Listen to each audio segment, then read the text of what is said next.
Hey, ladies and gentlemen, we're live here from One Buc Place. I'm your host, Peter Blake of the Sports Web, along with my co-host, Mr. Leo Haggerty of Night Sports Productions.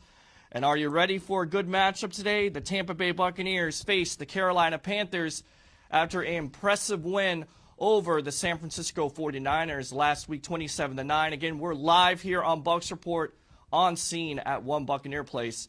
A little bit of a different venue, if you say, right? Oh, absolutely. We are inside in One Buc in interview room 1. As you can see behind us, the Buccaneers logo.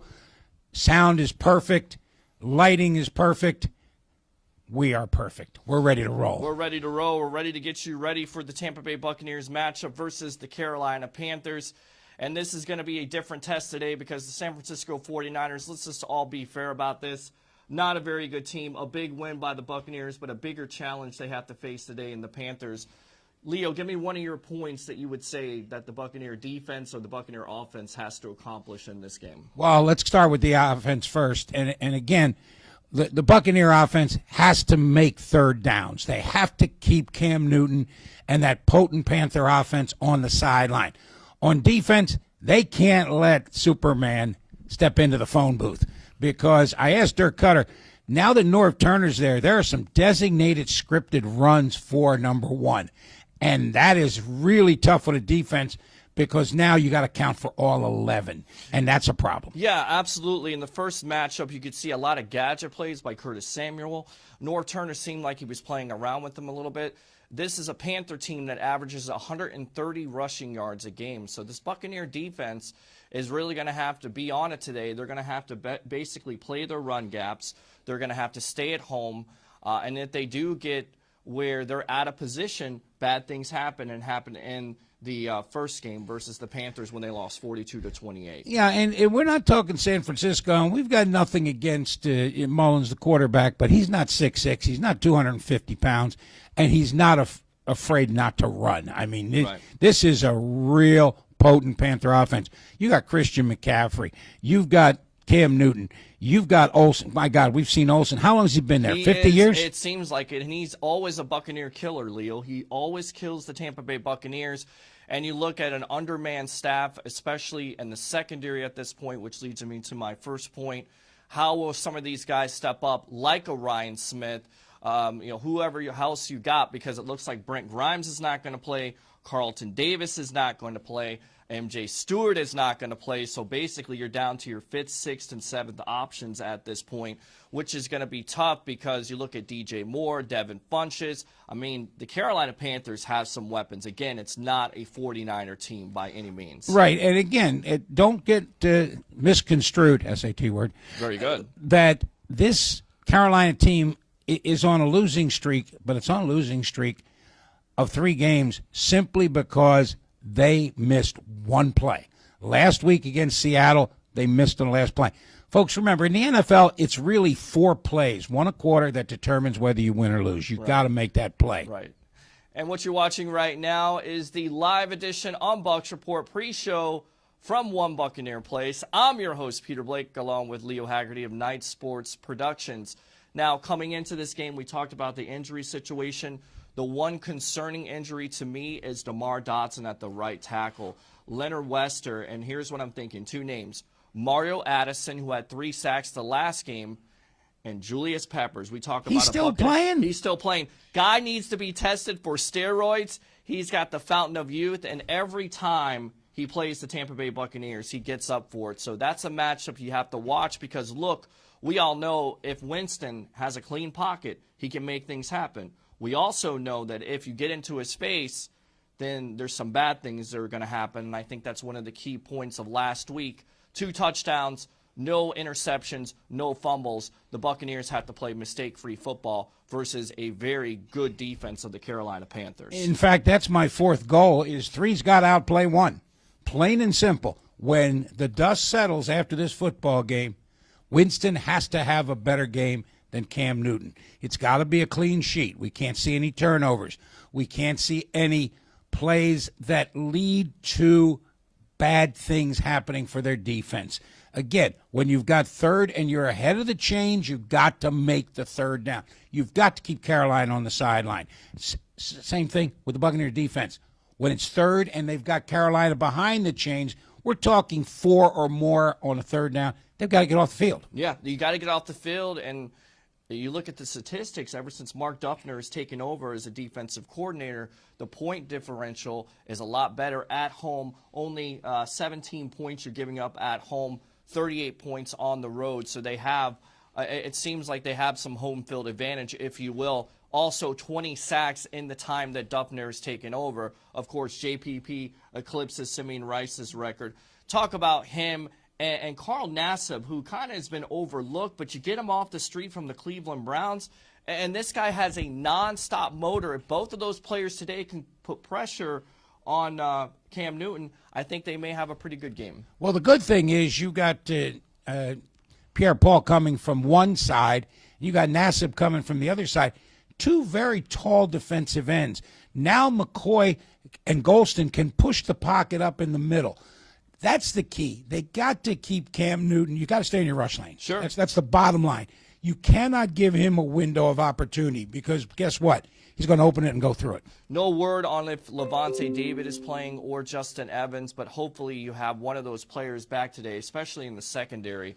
I mean, if you've coached before, how do you counteract losing 3 players in that secondary? I mean, basically, again, it's your 5th, 6th, and 7th options, and you're going against a pretty good wide receiving core in the Carolina Panthers and a pretty good quarterback when he gets time and he plays within the confines of the offense in Cam Newton. And what do you do as a coach at this point? You got to put pressure on him. You got to knock him down. You got to hurry him. You can't let him get on his spot. And again, ladies and gentlemen, you've heard me preach this. Father Leo's got his collar on again. If you let a quarterback throw it where he wants to, when he wants to, you're getting beat.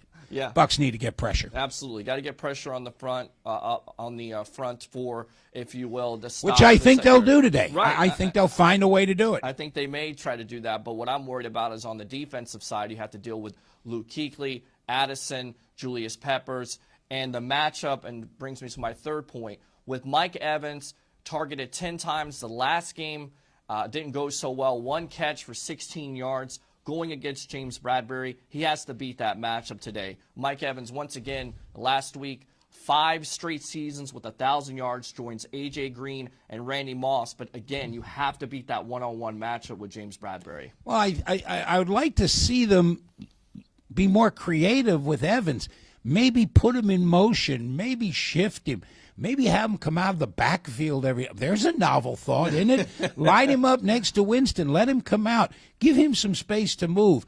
Because, again, they line up him as the X receiver. He's the split end. Right. So he can't move. So Bradbury's sitting there, and, you can't move. You got to go right, left, or up the middle. Take your pick.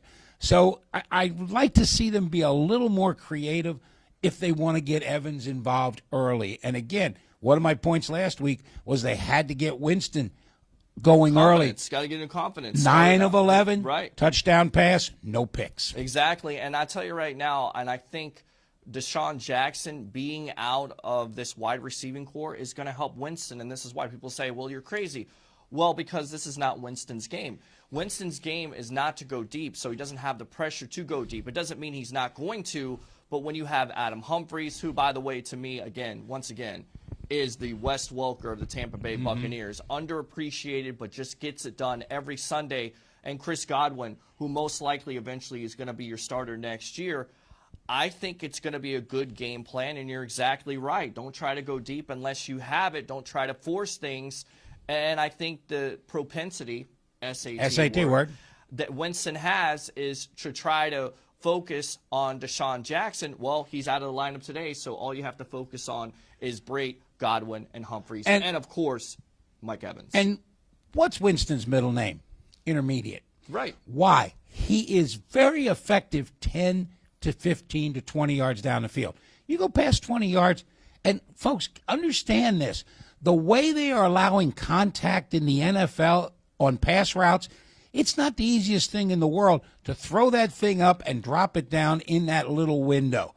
So I'm not going to throw Winston under the bus because he can't throw the long ball, but he's got to throw it once a quarter just to let them know, just to try to take the top off the defense so that intermediate routes come open. And how do you set that up? It's a commitment to the running game. Once again, didn't have 100 yards. It could be tough sailing in this game versus Carolina defense that has Short as a defensive tackle. We talked about Addison and Peppers. So you're going to have to establish that running game, or at least make a commitment. Because, look, guys, if you make that commitment to the running game, then basically your linebackers have to commit up. And then once they commit up, then you can go down the middle or go deep with some of those pass plays, because once they're coming up, then basically they're done. That stretches that intermediate zone Exactly. from 10 to 20 to really from like 7 to 23, because now you got people up, now you got people back.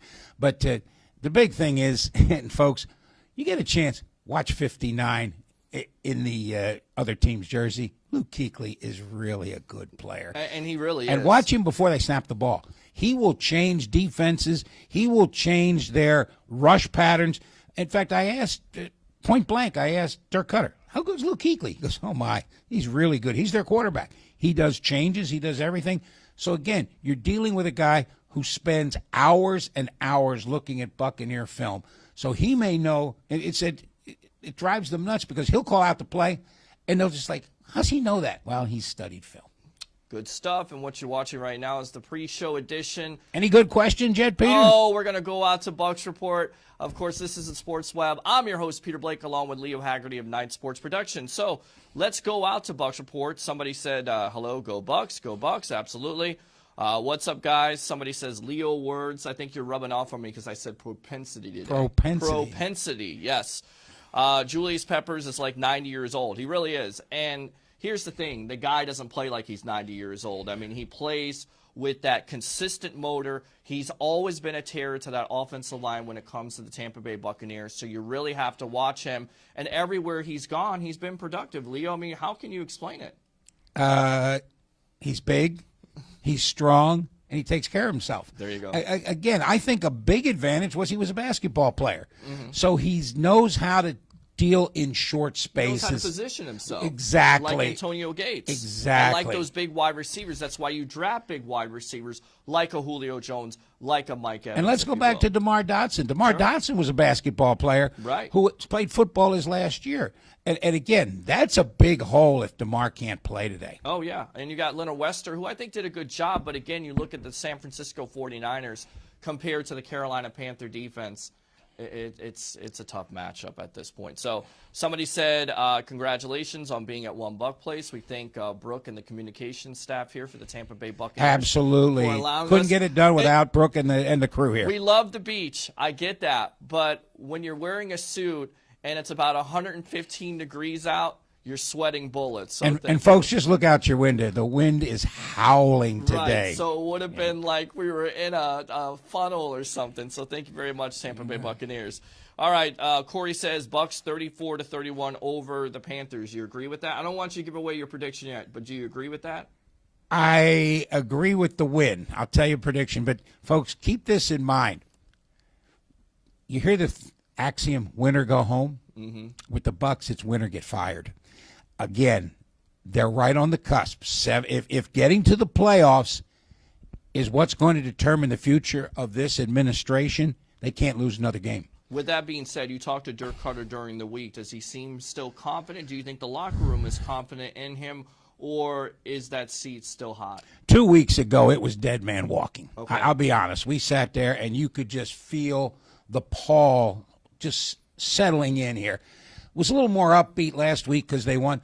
If they win this week, I think you're going to see a different Dirk Cutter show up with a little pep in his step. And again, they're playing for their jobs now. They're coaching for their jobs now. So it's important. And again, let's hope they got the kicker because it looks like it. Well, I mean, that's been a definite bright spot at this point besides Carl Nassib and JPP. But Cairo Santos, the last couple of weeks, it looks like, knock on wood, somebody out there, Cairo Santos could be the kicker that you finally wanted as an organization, which they haven't been able to find since Matt Bryant. Let's be honest, you could put Kim Jong-il out there, and they'd cheer him if he could kick a touchdown. Let's be honest. Kim Jong-un, you're making it. All right, so speaking of things that are a little bit nasty at this point. I'm hoping nobody's watching from North Korea. But Kareem Hunt situation, for me, it is the dropping of the ball by the NFL, because the NFL says, look, we're going to we're going to do everything we can to basically snuff out domestic violence. We're going to do everything we can to basically tell our players that they represent the shield. And then there's a report last night that the NFL tells the Kansas City Chiefs not to bother to find the tape that was there at the hotel. Let it go. Right. First and foremost, what do you think of the NFL's actions? And then here's my thing. Does Roger Goodell need to be held accountable at this point? Well, if the NFL did tell the Kansas City Chiefs, do not pursue that, that's unconscionable. That is simply something. But isn't that consistent? Because you look at the Ray Rice situation, and then TMZ reveals it, and then the NFL does it after suspending Rice for 2 games. And then you hear that not only do they bring Ray Rice up to New York, but a domestic violence victim, which is ridiculous. You talk about Greg Hardy. It seems like the NFL only cares about one thing. And the reason why I feel passionate about this is because I have 4 sisters, and I have a mother, and I wouldn't want to see this happen. And furthermore, all those women in my family are NFL fans. So really, what are you telling those NFL football fans that are women that love the game, how you approach domestic violence? It's an important factor, and if you don't get in front of this, it's going to get worse. And the problem the NFL has, and Peter, I don't know if there's a fix to this, but the players have to change their mentality from being a thug on the field. You don't want to be a thug off the field. Right. Again, you want to be physical, you want to be brutish between the lines. But when you get outside the lines, you got to be a citizen. Yeah. And again, I'm withholding complete judgment on this until I find out all the facts. If there are some things said and done to him, then maybe he had a little bit of a rationalization as to, hey, I'm not going to take that man, woman, or child. Mm-hmm. But we got to find out. Hitting a woman is never a good thing. Never acceptable. Unless she's sitting there with a baseball bat and she's hitting you over the head. Right. Now you got to defend yourself. And that's also sometimes called a bad marriage, so we have to stay out of that. Not that I would know. Again, I'm your host, Peter Blake of The Sports. And I'm Leo Haggerty, your marriage counselor for the day. Let's go to some more questions, Peter, quickly. One Bucs report, absolutely. All right, so somebody says 27-26 Bucs. O.J. Howard break out today. O.J. Howard, I don't think is he's not going to break out. He's done. Somebody says, hi, Leo, from The Animal. Rough. There you go. XFL, NFL, somebody says, do you think the XFL, because they announced Vince McMahon, you're fired, of WWE fame, announced this week the cities are going to be Chicago, New York, St. Louis, and Tampa, 8 cities. Do you think the XFL can really put a dent into that ratings deal with the NFL? Oh, there's enough TV stations that they'll find a way because people watch football. Right. It just has to be good football. Mm-hmm. And again, it doesn't have to be great football. It's got to be good football because we're finding out. Look at Thursday nights. Oh, dear God. It is. Besides the Saints game, which had a 60 share in the New Orleans market, and that, to me, were you surprised by New Orleans and Dallas? No, and here's why. You're talking about 2 teams that weren't playing Thursday one. They played the Thursday before. Mm-hmm. So they're playing 2 Thursdays in a row. What is the league thinking there? Right. I don't know, because football is a game where you want to have continuity. You want to have consistency. You don't want to be playing Thursday. You don't want to be playing Sunday night. You don't want to be playing Monday. The whole thing with the Bucs the rest of the year is they're 1 o'clock on Sunday. That's huge. Yeah, it is huge, absolutely. So let's go out here. Could Leo Haggerty? How could Leo Haggerty forget The Animal? Seriously, though, great show. That's from Joe. You know Joe the Animal? Yeah. Okay. I just didn't want to throw your name out there so all the women can come chasing you. And again, somebody said, why are we not doing that from Ray J? Well, actually, the post-game show will be on the field, so definitely tune in to Bucs Report. So let's go ahead. Let's get some predictions. You go first, and then I'll end it off. I think the Buccaneers win, and here's why. I think they find a way to get to Cam, to try to hurry him, to try to rush him, and I think the offense finds a way to score. And I think it's going to be by a field goal late, 23-20. All right, so I want to take the Tampa Bay Buccaneers, and they showed me something last week, but with the injury concern in the secondary with those receivers, I like the Carolina Panthers to win 31-27. It's going to be a high-scoring game, I believe, although Carolina's a good defense. But again, you have Superman shows up, you think? Yeah, I think he definitely shows up because of all the injuries in the secondary. That would concern me at this point. Again, winning football means you can't turn over the ball. You have to cause turnovers. They did it last week. I'm not sure if they can do it this week. Carolina, 31-27 over the Tampa Bay Buccaneers. Okay, that's it, guys. We've been live here on Bucs Report on Facebook Live. I'm your host, Peter Blake of the Sports Web, the only FM sports talk show in the Tampa Bay area on Saturday afternoons from 3 to 6. He's Leo Haggerty of Night Sports Productions, my Buccaneer insider. And guys, we will see you later on Bucs Report on the field, live from Ray J, on site here at One Buccaneer Place. Again, I'm Peter Blake, giving you something to think about. Enjoy the game.